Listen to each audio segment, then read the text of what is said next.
അസ്സലാമു അലൈക്കും. ബിസ്മില്ല. അസ്സലാത്തു വസ്സലാമു അലാ അഷ്റഫിൽ മുർസലീൻ വഅലാ ആലിഹി വസഹ്ബിഹി അജ്മഈൻ. അമ്മാബാദ്. ഇന്ന് നമ്മൾ നോക്കാൻ പോകുന്നത് ക്ലാസ് 6 താരിഖുൽ ഇസ്ലാം അതിലെ 3-ാമത്തെ പാഠത്തിന്റെ തദ്രീബാത്താണ്. ഈ ഷോർട്സിൽ നമ്മൾ തദ്രീബാത്തിലെ കുറച്ച് പ്രവർത്തനങ്ങളാണ് നോക്കുന്നത്. ഇതിലെ മുഴുവൻ പ്രവർത്തനങ്ങളും നിങ്ങൾക്ക് വീഡിയോയിൽ ലഭിക്കുന്നതാണ്. നോക്കൂ, തദ്രീബാത്തിലെ 1-ാമത്തെ പ്രവർത്തനം. നുജീബു ബി കലിമത്തിൻ വാഹിദ. ഒറ്റ വാക്കിൽ ഉത്തരമെഴുതുക. 1. നൂഹ് നബി അലൈഹിസലാം പ്രളയത്തിനു മുമ്പ് പ്രബോധനം നടത്തി. എത്ര വർഷം? ഉത്തരം 950 വർഷം. 2. തൂഫാനിനു ശേഷം നൂഹ് അലൈഹിസലാം എത്ര വർഷം ജീവിച്ചു? ഉത്തരം 60 വർഷം. 3. വഫാത്താകുമ്പോൾ നൂഹ് നബി അലൈഹിസലാമിന്റെ വയസ്സ് എത്ര? ഉത്തരം 1050 വയസ്സ്. 4. നൂഹ് നബി അലൈഹിസലാമിന്റെ കപ്പലിന് എത്ര നിലകളുണ്ടായിരുന്നു? ഉത്തരം 3 നിലകൾ. 5-ാമത്തെ ചോദ്യം. നൂഹ് നബി അലൈഹിസലാമിന്റെ കപ്പലിലുണ്ടായിരുന്ന മനുഷ്യർ എത്ര?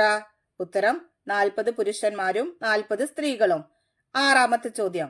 നൂഹ് നബി അലൈഹിസലാമിന്റെ അവിശ്വാസിയായ മകന്റെ പേരെന്ത്? ഉത്തരം കനുആൻ. ഇനി നോക്കൂ, തദ്രീബാത്തിലെ 2-ാമത്തെ പ്രവർത്തനം. നുജീബ്. ഉത്തരം എഴുതാനുള്ളതാണ്. 1. നൂഹ് നബി അലൈഹിസലാമിന്റെ സ്വഭാവം എങ്ങനെയായിരുന്നു? ഉത്തരം. നൂഹ് നബി അലൈഹിസലാം ശാന്തനും സഹനശീലനും എന്നും നോമ്പ് അനുഷ്ഠിക്കുന്നവരുമായിരുന്നു.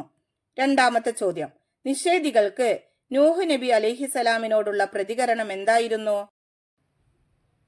ഉത്തരം. അവർ നൂഹ് അലൈഹിസലാമിനെ ഭ്രാന്തൻ എന്ന് വിളിച്ച് അവഹേളിക്കുകയും എറിഞ്ഞു കൊല്ലുമെന്ന് ഭീഷണിപ്പെടുത്തുകയും ശിക്ഷയുണ്ടെങ്കിൽ കൊണ്ടുവരൂ എന്ന് വെല്ലുവിളിക്കുകയും ചെയ്തു. 3-ാമത്തെ ചോദ്യം. നൂഹ് നബി അലൈഹിസലാം അല്ലാഹു തആലയോട് പ്രാർത്ഥിച്ചു. എന്ത്? ഉത്തരം.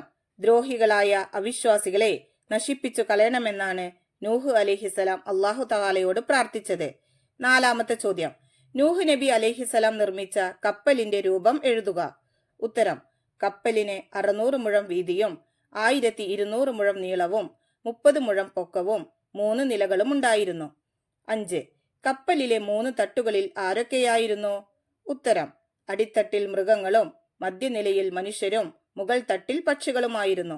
6-ാമത്തെ ചോദ്യം. ശത്രുക്കൾ നൂഹ് നബി അലൈഹിസലാമിനെ പരിഹസിക്കാൻ കാരണമെന്ത്? ഉത്തരം. ജലാശയമില്ലാത്ത സ്ഥലത്ത് നൂഹ് അലൈഹിസലാം കപ്പൽ നിർമ്മിക്കുന്നത് കണ്ടാണ് ശത്രുക്കൾ അദ്ദേഹത്തെ പരിഹസിച്ചത്. 7-ാമത്തെ ചോദ്യം. എങ്ങനെയാണ് തൂഫാനിന്റെ തുടക്കം? ഇതിലെ ബാക്കി പ്രവർത്തനങ്ങൾ നിങ്ങൾക്ക് വീഡിയോയിൽ ലഭിക്കുന്നതാണ് ഇൻഷാ അല്ലാഹ്.